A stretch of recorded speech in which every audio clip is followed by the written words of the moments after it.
आखिर क्यों एक अमीर बाप ने करवाई अपनी बेटी की शादी एक कंगाल लड़के से, और फिर उस लड़की को अपने फटीचर पति से न्यू ईयर का ऐसा तोहफा मिला जिससे उसकी आंखें फटी की फटी रह गई और अपने पति की सच्चाई जानकर उसके होश उड़ गए। पापा ने तुम्हारे जैसे कंगाल से शादी करके मेरी जिंदगी खराब कर दी। मेरी सारी सहेलियों के पति उन्हें महंगे महंगे गिफ्ट्स देते हैं और तुम वही गुलाब का फूल और कार्ड। अनिका ने अपने पापा के कहने पर नक्श से शादी तो कर ली थी, मगर उसने ये शर्त रखी थी कि घर से बाहर किसी को ये पता न चले कि वो उसका पति है। नक्श उस घर में घर जमाई बनकर रहता था, मगर वो वहाँ एक नौकर ही था। सब उसे जलील करते रहते, न तो उसे घर में ठीक से खाने को मिलता, न ही उसके लिए कोई कमरा था। कभी कालीन पर तो कभी वो कुत्ते के कमरे के बगल में सोता। अपना पॉकेट खर्च चलाने के लिए वो एक जगह चपरासी की नौकरी भी करता था। अनिका ने अपनी सहेलियों को बता रखा था कि उसकी शादी विदेश जाकर हुई और उसका पति लंदन में बड़ा बिजनेसमैन है। मगर जब उसकी सहेलियां उसे अपने हस्बैंड के दिए हुए महंगे महंगे गिफ्ट्स दिखाती तो वो जल भुनकर राख हो जाती। नया साल आने वाला था और अनिका ने नक्श से कहा, मुझे न्यू ईयर में इस बार तुमसे महंगा गिफ्ट चाहिए, वो जिसकी कीमत लाखों में हो।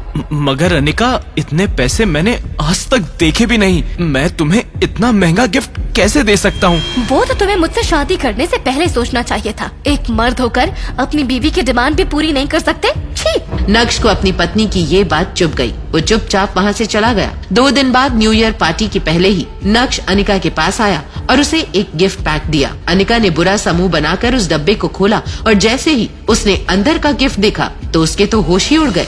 ये फोन, ये तो इस कंपनी का स्पेशल एडिशन है। इसकी कीमत तो 3 करोड़ है। तुम ये कहाँ से लाए? वो असल में ये ओरिजिनल नहीं है, बल्कि उसी फोन की कॉपी है। अनिका ने बुरा सा मुंह बनाकर उस फोन को अपने कमरे में रख दिया, पर अनिका को नक्श पर थोड़ा शक हुआ क्योंकि वो फोन बिल्कुल असली लग रहा था। तो वो अगले दिन उस कंपनी के शोरूम में गई। वहाँ सेल्स गर्ल ने शनाया को देखते ही कहा, मैडम, आप मिस्टर भानुशाली के दोस्त हैं? मिस्टर भानुशाली? वो भानुशाली इंडस्ट्रीज के मालिक। उन्हें तो आज तक किसी ने देखा तक नहीं है। बड़े बड़े लोग उनसे बात तक नहीं कर सकते। मैं नहीं जानती उन्हें।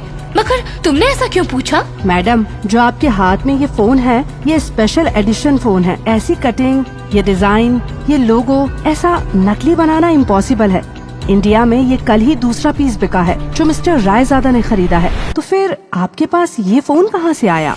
क्या नक्श ही है मिस्टर भानुशाली या नक्श ने चुराया है ये फोन? कहाँ से आया ये करोड़ों का फोन बेरोजगार नक्श के पास? क्या है नक्श की असलियत? अगर वो इतना अमीर है तो क्यों रहता है अपने ससुराल में घर जमाई बनकर? ये सब कुछ अब अनिका के दिमाग में चल रहा था, पर उसे विश्वास था कि कुछ न कुछ जुगाड़ करके नक्श ये फोन उसके लिए लाया होगा। कुछ दिन बाद अनिका उस फोन को भूल गई। नक्श सुबह सुबह बाहर घूमने के लिए निकल चुका था और दूसरी तरफ घर पर अनिका और चित्रा इस बात को लेकर हैरान थे कि नक्श उन्हें बिना बताए अचानक कहाँ गायब हो गया। तभी अनिका ने चित्रा से कहा, मम्मी, नक्श कहाँ है? क्या आपको कुछ बताकर गया है? मैंने खबर न, मुझे लगता है कि उसे लाइन पर लाना ही पड़ेगा। अपनी माँ की बात सुनकर अनिका गुस्से से लाल पीली हो उठी और तुरंत ही लैपटॉप बंद करते हुए बोली, ये आदमी हमेशा काम के समय गायब हो जाता है। मैंने 1 हफ्ते पहले उसे रमणीक भाई की शॉप से वो सेट लाने को कहा था और वो भुलक्कड़ भूल गया। आज मैं सोच रही थी कि उसे अपने साथ ऑफिस लेकर जाऊं, लेकिन ये महाशय तो घर पर है ही नहीं। अबे क्या है ये?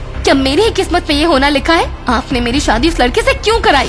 सो बात करे छे, मेरी कोई गलती नहीं है। तेरी शादी उस नालायक आदमी से मैंने नहीं, तेरे बापू ने करवाई थी। मेरी कोई गलती नहीं है इसमें। अभी चित्रा और अनिका नक्श को बुरा भला कह ही रहे थे कि तभी नक्श वहाँ आ गया, पर उसने उन दोनों को नजरअंदाज करके अंदर जाना ठीक समझा। तभी चित्रा ने नक्श पर तंज कसते हुए कहा, ये लो आ गए साहबजादे नैन मटक्का करके। और हाँ, यहाँ तुम्हारे कामचोरी के बारे में बात चल रही है, समझे? अनिका को ऑफिस के लिए देरी हो रही थी, इसलिए उसने चिढ़ते हुए चित्रा से कहा, मम्मी प्लीज नॉट नाउ, अभी मुझे ऑफिस के लिए देर हो रही है। वहाँ विहान मेरा इंतजार कर रहा होगा। विहान का नाम सुनते ही नक्श के चेहरे का रंग फीका पड़ गया। अनिका ने नक्श के चेहरे के उड़े हुए रंग को पूरी तरह इग्नोर करते हुए उससे कहा, देखो, काम चोरी में तुम सबसे आगे निकल गए हो। मैं आज तुम्हें एक आखिरी मौका दे रही हूँ। तुम मेरे साथ ऑफिस चलो और वहाँ से लौटते समय रमणीक भाई की शॉप से मेरा सेट उठा लेना। तुम्हारे कारण मैं पहले ही बहुत लेट हो चुकी हूँ। नक्श चित्रा से तो कभी कभार बहस कर लिया करता था, लेकिन वो अपनी वाइफ अनिका से कभी भी जुबान नहीं लड़ाता था। अनिका और नक्श कुछ ही देर में अनिका के ऑफिस पहुंच गए। कार से उतरते हुए अनिका ने देखा कि उसके पास बहुत सारी फाइल्स हैं। अगर वो ऑफिस से किसी को बुलाएगी तो इसमें और भी ज्यादा टाइम वेस्ट होगा, इसीलिए उसने नक्श की तरफ देखा और उसे अंदर आने के लिए कहा। ये सब लेकर अंदर चलो। अनिका आगे आगे चल रही थी और नक्श उसके असिस्टेंट की तरह हाथ में अनिका का बैग और सामान लिए उसके पीछे चल रहा था। अनिका जब अपने कैबिन में पहुंची तो उसका दोस्त और बिजनेस पार्टनर विहान बजाज पहले से ही वहां बैठा उसका इंतजार कर रहा था। अनिका को देखकर विहान कुर्सी से खड़ा हुआ और बोला, यार अनिका, तुम कहाँ रह गई थी? पता है मैं पिछले 1 घंटे से तुम्हारा इंतजार कर रहा हूँ। जब नक्श ने विहान की बात सुनी तो वो मन ही मन बोला, ये आदमी इतना खाली है कि 1 घंटे से यहाँ बैठा मेरी बीवी अनिका का इंतजार कर रहा है। अपने चेहरे पर अपॉलॉजीज लिए अनिका ने कहा, Vihaan, I am so sorry यार, कुछ लोगों के कारण घर से निकलने में देर हो गई। अनिका की बात सुनकर विहान के 1 घंटे इंतजार करने की शिकायत एक पल में ही गायब हो गई और वो बस मुस्कुराते हुए अनिका को ही देखे जा रहा था। वो आज बहुत ही ज्यादा खुश नजर आ रहा था और अनिका ने भी उसकी खुशी को नोटिस कर लिया था। विहान, तुम इतना मुस्कुरा क्यों रहे हो? तुम्हारी कोई लॉटरी लग गई है क्या? हाँ, ऐसा है, कुछ समझ लो। तुम्हारा आना किसी लॉटरी से कम है क्या? ये देखो अनिका, तुम्हारे लिए डायमंड का रेयर नेकलेस, तुम्हारे लिए। डायमंड नेकलेस देखकर अनिका सरप्राइज होते हुए विहान से बोली, ये तो मेरे लिए लाए हो विहान, ये बहुत सुंदर है। Thank you for your gift. ऐसा सुनकर विहान वहाँ से चला गया और विहान के जाते ही नक्श ने अनिका से कहा, अनिका, मैंने आज तक तुम्हें कोई सलाह नहीं दी, पर आज कह रहा हूँ, ये आदमी तुम्हें इम्प्रेस करने के लिए सस्ते हीरे का हार लाया है। ऐसे आदमी से तो तुम्हें बात भी नहीं करनी चाहिए। मैं तुमसे वादा करता हूँ, एक दिन मैं तुम्हारे लिए असली रेयर डायमंड का हार लाऊंगा और उसके लिए मुझे जितनी भी मेहनत करनी पड़े मैं करूंगा। अपने दिल की बात अनिका के सामने रखने के बाद नक्श ने अनिका के जवाब का इंतजार भी नहीं किया और उसके कैबिन से बाहर निकल गया। 2.5 साल की शादी में पहली बार अनिका को ऐसा लगा कि नक्श उसके लिए लड़ रहा है। नक्श का ये रूप देखकर अनिका चौंक गई थी। आज पहली बार अनिका के मन में ये सवाल उठा, क्या नक्श को खुद से दूर रखकर मैंने कोई गलती तो नहीं की? लेकिन जब अनिका की नजर विहान पर पड़ी तो उसने खुद को टोकते हुए मन ही मन कहा, ये क्या सोच रही हूँ मैं? विहान मेरा बिजनेस पार्टनर है, मेन इन्वेस्टर है। नक्श की इस हरकत की वजह से अगर विहान मेरी कंपनी से बैंक आउट कर गया तो क्या होगा? नहीं, नक्श की वजह से मैं मेरी इतने साल की मेहनत को जाया नहीं जाने दे सकती। मुझे नक्श की नहीं, विहान की जरूरत है। ऐसा सोचकर अनिका को नक्श पर और गुस्सा आने लगा। अनिका का गुस्सा इस वक्त चरम पर था। आज पहली बार नक्श ने उसके साथ बदतमीजी की थी, इसलिए वो नक्श के पीछे पीछे कैबिन से बाहर आ गई। नक्श ने भी अनिका को अपने पीछे आते देख अपने कदमों को रोक लिया था। नक्श और अनिका की नजरें टकराईं तो अनिका सब कुछ भुलाकर गुस्सा हो गई और गुस्से से बोली, नक्श, ये क्या पागलपन है? तुम्हें किसने इसका हक दिया कि तुम मुझे अपनी बेतु की सलाह दो? तुम्हारी हिम्मत कैसे हुई? गलती कर दी तुम्हें यहाँ लाकर। चुपचाप अब यहाँ से निकल जाओ। नक्श ने अनिका की इस बात का भी कोई जवाब नहीं दिया। वो जानता था कि वो जितना बोलेगा उतना ही अनिका का गुस्सा बढ़ता जाएगा। उसे अनिका से जो कहना था वो उसे कह चुका था। अब बार बार उस बात पर बहस करने का कोई फायदा भी नहीं था। जैसे तैसे अनिका ने अपने गुस्से को दबाते हुए मामले को खत्म करने की कोशिश की, लेकिन उसे क्या पता था कि अभी तो मैटर की बस शुरुआत हुई है। पीछे से विहान भी गुस्से वाले अंदाज में बाहर निकल आया और अपनी कड़क आवाज में बोला, अबे ओए, रुक, जाता कहाँ है? तुझे सुनाई नहीं देता? मैं कब से तुझे आवाज दे रहा हूँ, बहरा है क्या? विहान नक्श के ठीक सामने था और गुस्से में उसकी आंखें लाल हो गई थी। नक्श ने उसकी बात का कोई जवाब नहीं दिया। अब विहान को बोलने का एक और मौका मिल गया। तूने मेरे ही सामने मेरे गिफ्ट का मजाक कैसे उड़ाया? अगर तू खुद को भी बेच देगा ना, तब भी उस हार को नहीं खरीद पाएगा। दूसरी बात, तुझे मेरी मार्केट वैल्यू पता होनी चाहिए। 0 डब्बा गोल, साले घर जमाई। नक्श अभी भी सबके सामने हंगामा करने के मूड में नहीं था, लेकिन जब कोई आपकी खामोशी का फायदा उठाने लगे तो बोलना जरूरी हो जाता है। नक्श ने अपनी उंगली उठाई और पीछे की ओर इशारा करते हुए बोलना शुरू किया। पहली बात, ये जो पीछे खड़ी है ना, ये मेरी बीवी है, तो अच्छा होगा कि तुम इससे दूर रहो। दूसरी बात, मेरी बीवी को तुम जैसे इंसान से हीरे का हार लेने की जरूरत नहीं है, मैं उसे ला कर दूंगा। इसीलिए अपना ढोंगी दिखावा बंद करो। और हाँ, तीसरी बात, अगर जेब में नोट ना हो तो चिल्लर बजाकर दिखावा नहीं करते।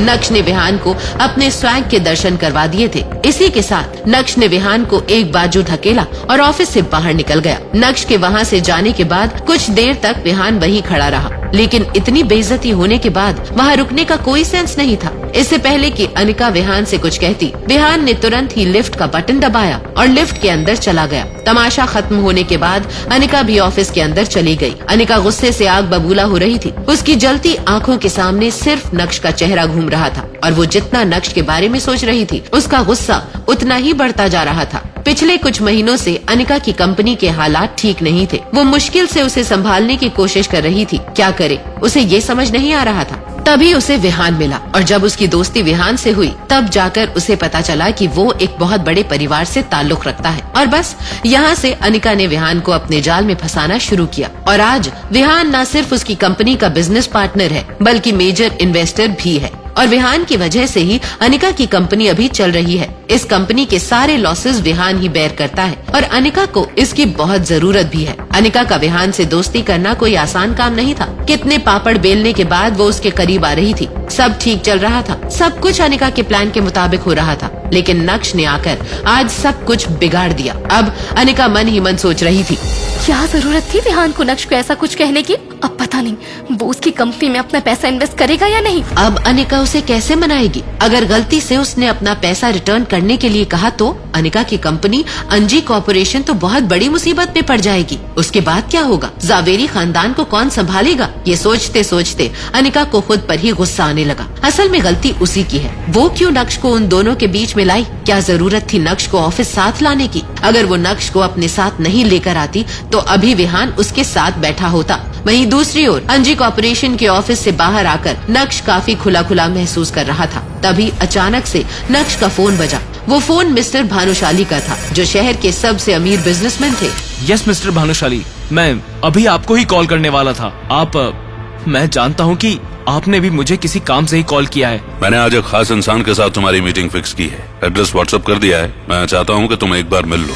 ठीक है, मुझे किसी से भी मिलने में कोई तकलीफ नहीं है, लेकिन आपको मेरी 2 शर्तें और पूरी करनी होगी। पहली तो ये कि मुझे आज के आज किसी भी हाल में रेयर डायमंड नेकलेस चाहिए, और दूसरी मैं आपको व्हाट्सएप कर रहा हूँ। ये शर्त भी उतनी ही खास है और काम जल्दी हो जाना चाहिए। फोन रखते ही नक्श ने देखा कि उसे व्हाट्सएप पर अनिका के मैसेजेस आए हैं। मैसेज में लिखा था, कुछ अच्छे कपड़े खरीद लो। मैं नहीं चाहती कि मेरी फैमिली को तुम्हारी वजह से और शर्मिंदा होना पड़े। जहाँ देखो भिखारियों की तरह रहते हो। दरअसल अनिका के घर में आज फैमिली डिनर पार्टी थी और पिछली बार नक्श की वजह से उसे काफी कुछ झेलना पड़ा था। मैसेज पढ़ने के बाद नक्श ने अपना फोन जेब में रखा और सड़क के किनारे जाकर टैक्सी रोकने के लिए अपना हाथ आगे बढ़ाया। जैसे ही एक टैक्सी आकर रुकी, वैसे ही नक्श उस टैक्सी में बैठ गया और टैक्सी ड्राइवर से बोला, गोल्डन डोमेन सोसाइटी।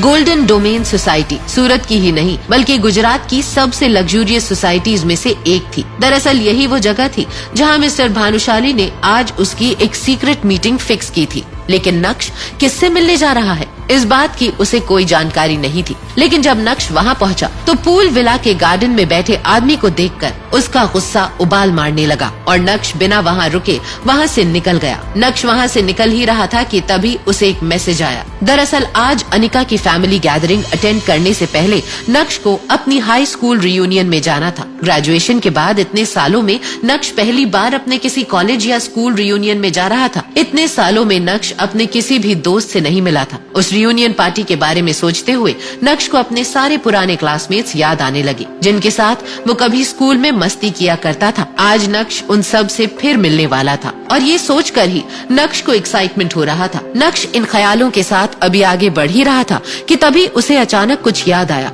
और उसने मन ही मन कहा, ओह शिट, अगर शिवानी भी वहाँ हुई तो। दरअसल शिवानी वो लड़की थी जिसे नक्श स्कूल के दिनों में पसंद किया करता था। सड़क किनारे खड़े होकर नक्श टैक्सी का इंतजार करने लगा। कुछ ही मिनटों में नक्श को टैक्सी मिल गई। दूसरी तरफ अंजी कॉर्पोरेशन में अनिका मीटिंग रूम से बाहर आ रही थी। वो काफी सीरियस लग रही थी। तभी कैफेटेरिया के बगल से गुजरते वक्त उसने कुछ एम्प्लॉइज को बातें करते सुना। एक लड़की ने हंसते हुए नक्श और अनिका के बारे में कुछ कहा। यार दुनिया में इतने अजीब आदमी भी होते हैं। तेवर तो देखो इसके, करता धरता कुछ नहीं है, होना जाना कुछ नहीं है, लेकिन आ गया यहाँ हमारी मैडम को गुस्सा दिलाने। यार इस 1 साल में कुछ भी नहीं बदला है। मुझे तो लगता था कि मैडम ने इस आदमी को छोड़ दिया होगा, लेकिन ये आदमी तो अब मैडम के सर पर चढ़कर नाचने लगा है। कभी कभी तो मुझे ऐसा लगता है कि इन दोनों की शादी कैसे हो गई। और शादी तो छोड़ो, 2 साल में इनका डिवोर्स भी नहीं हुआ। मुझे तो ये देखकर और भी ज्यादा हैरानी होती है। ऑफिस में चल रही ये बातें सुनकर अनिका और गुस्सा हो गई थी। अनिका अपने कैबिन में गई तो उसके लिए अपने गुस्से पर काबू रखना बहुत मुश्किल हो रहा था। उसे समझ नहीं आ रहा था कि वो अपने गुस्से का क्या करे। अनिका के मन में ये भी चल रहा था कि आखिर नक्श की वजह से उसे और कितना बेइज्जत होना पड़ेगा। यही सब सोचते हुए अनिका की नजर अपने पापा के फोटोज पर पड़ी जो उसके कैबिन की वॉल पर टंगी हुई थी। अनिका ने गुस्से में उस फोटो की तरफ देखते हुए कहा, मैं आपकी सबसे प्यारी बेटी थी। मुझे लगता था कि आप मेरे लिए जो भी पसंद करोगे वो बहुत सोच समझ कर करोगे, इसीलिए मैं कभी भी किसी लड़के के साथ रिलेशनशिप में नहीं आई। मैंने किसी लड़के को डेट भी नहीं किया और न ही आपके सामने अपनी शादी की कोई शर्त रखी। लेकिन आपने क्या किया, आपने मुझे इस गधे से बांध दिया। फिर भी मैंने कोई सवाल नहीं किया। अगर उसकी इस हरकतों के बारे में मुझे पहले से पता होता तो शायद मैं आपको मना कर देती। लोग कहते हैं माँ बाप जो कुछ भी अपने बच्चों के लिए करते हैं उनकी भलाई सोचकर ही करते हैं, पर सच कहूँ तो पापा मुझे नहीं लगता कि आपने मेरे लिए कुछ भी अच्छा सोचा था। बल्कि अब तो मुझे ऐसा लगता है जैसे आपको अपना आखिरी काम खत्म करना था और वो करके आप चले गए। अपने दिल की बात अपने पापा के सामने रखने के बाद अनिका फूट फूट कर रोने लगी थी। वहीं दूसरी तरफ नक्श रियूनियन पार्टी के लिए होटल प्राइम स्टार की तरफ निकल पड़ा था। होटल प्राइम शहर का सबसे महंगा होटल था जहां शहर के अमीर लोग आया करते थे। नक्श जैसे ही अपना पुराना स्कूटर लेकर वहां पहुंचा तो उसके पुराने कपड़े, पुराना स्कूटर और पैर में चप्पलें देखकर सिक्योरिटी गार्ड ने उसे गेट के बाहर ही रोक दिया। ए फटीचर, कहाँ घुसे चला आ रहा है? मुझे अंदर होटल में जाना है, मुझे इनवाइट किया गया है। अबे साले, झूठ बोलने से पहले ये तो देख लेता कि तेरी हालत कैसी हो रही है। ये होटल प्राइम है, यहाँ शहर के लोग अपनी बड़ी बड़ी कारों से आते हैं और तू भिखारी ये टूटा आवाज करता स्कूटर लेकर घुसेगा और मैं तुझे जाने दूंगा। चल भाग यहाँ से। ऐसा कहकर गार्ड ने नक्श के स्कूटर पर लात मार दी जिससे नक्श स्कूटर सहित गिर गया और एक महंगी कार के सामने आ गया। वो कार किसी और की नहीं बल्कि होटल प्राइम के मालिक मिस्टर खन्ना की थी। जैसे ही कार में बैठे मिस्टर खन्ना ने ये सब देखा तो वो उतर कर आए और गार्ड पर चिल्लाने लगे, ये सब क्या हो रहा है? वो भी होटल के गेट पर। पता नहीं ऐसा करने से हमारी होटल की रेपुटेशन खराब होती है। देखिए ना सर, ये फटीचर अंदर घुस रहा था, मैंने हटाया तो हट नहीं रहा है। और फिर जैसे ही मिस्टर खन्ना ने अपना चश्मा उतार कर नक्श की तरफ देखा तो उनकी आंखें फटी की फटी रह गई। वो दौड़ते हुए गए और गिरे हुए नक्श को उठाया और कांपती हुई आवाज में बोले, अरे नक्श सर, आप मुझे माफ कर दीजिए, मैंने आपको देखा नहीं। मुझे पता होता आप हैं तो मैं खुद आपको रिसीव करने आता। अपने मालिक को एक गरीब फटीचर के सामने ऐसे गिड़गिड़ाता हुआ देख वो गार्ड भी हैरान था कि क्यों इतना अमीर आदमी एक गरीब को सर कह रहा है। क्या नक्श सच में एक अमीर आदमी है? तो वो क्यों ऐसे गरीबों की तरह रह रहा है? क्यों उसके ससुराल वाले उसके साथ नौकरों की तरह बर्ताव करते हैं? क्या है नक्श की असली सच्चाई? जानने के लिए सुनिए पॉकेट FM की ये पूरी कहानी इंस्टा एम्पायर, जिसे हिंदुस्तान में सबसे ज्यादा सुना जा रहा है। फ्री कहानी सुनने के लिए अभी नीचे दिए गए इंस्टॉल बटन पर क्लिक कीजिए और पॉकेट FM डाउनलोड करें।